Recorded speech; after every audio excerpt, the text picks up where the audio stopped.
We're often told that our actions define us. But what if the good things we do, the things we're supposed to do, are actually missing the point entirely?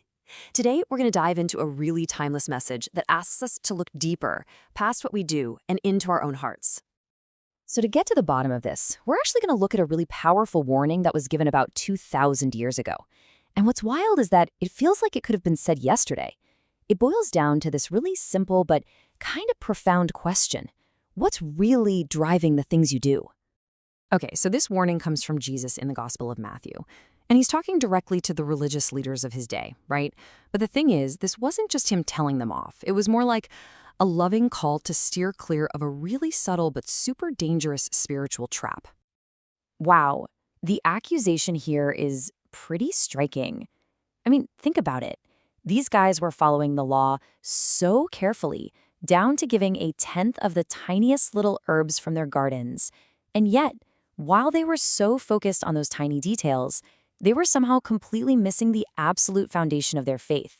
We're talking justice, mercy, and faithfulness. The big stuff. And to make sure this point really stuck, Jesus uses this incredible image. It's so vivid, it's almost funny, and it just perfectly captures how absurd their priorities had become. Now, it's really important to get this straight. Jesus wasn't knocking the law, or even the idea of tithing. Not at all. What he was calling out was what their religion had turned into, basically a performance. It was just a series of empty, almost neurotic rituals that had totally lost touch with the love that was supposed to be the whole point. So here's that unforgettable image he used. Picture this. You're so careful that you strain a tiny little gnat, an unclean insect, out of your drink, but then you turn around and just swallow a whole camel without even noticing. It's such a powerful picture, right? It shows their obsession with tiny little external rules while completely ignoring the huge essential principles of their faith. And he didn't stop there. This idea of a deep internal problem was so critical that Jesus gave them a second analogy. And this one might hit even closer to home for us. Okay, so imagine you've got this cup. On the outside, it's beautiful, it's polished, it's gleaming. Everyone who sees it thinks, wow, what a clean cup. But on the inside, it's just filthy, caked with greed and self-indulgence. And that was exactly his point. Their outward appearance of being righteous was perfect, but inside, their hearts were a mess. So what's the fix for this? For this kind of spiritual hypocrisy, where you're so focused on the outside while the inside is just decaying? Well, Jesus makes the way forward brilliantly simple. And it all points to this really radical core of his message. I mean, so much of our lives is all about external appearances, right? But true faith, it's meant to be different. It's an inside-out kind of thing. It doesn't start with what you do.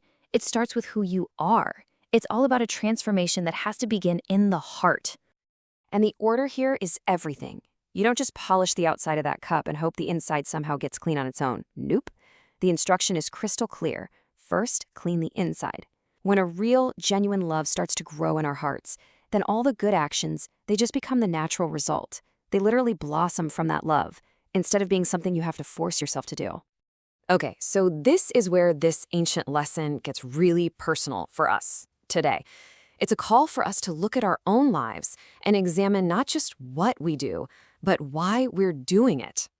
And let's be honest with ourselves for a second. It's a fair question for every single one of us.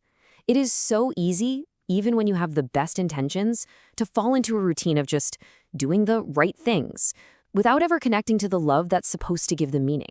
They can just turn into a checklist, right? A burden that just slowly wears you down. Let's try to paint a modern picture of this. Imagine a husband whose entire focus is this almost neurotic checklist of not cheating. He's always on guard, he's stressed out, and all his energy is just going into avoiding the bad stuff. And look, his intention is good. Of course it is. But in his obsession with straining out that gnat of temptation, isn't he completely forgetting to embrace the camel of his actual commitment? It's not just about avoiding the bad.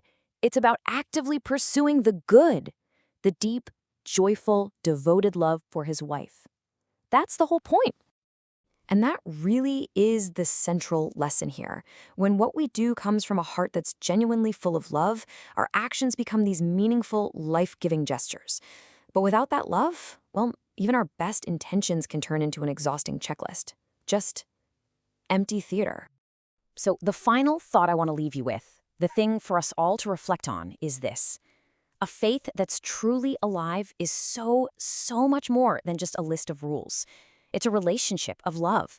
It's something that's meant to grow from the inside of our hearts and then flow out into the world.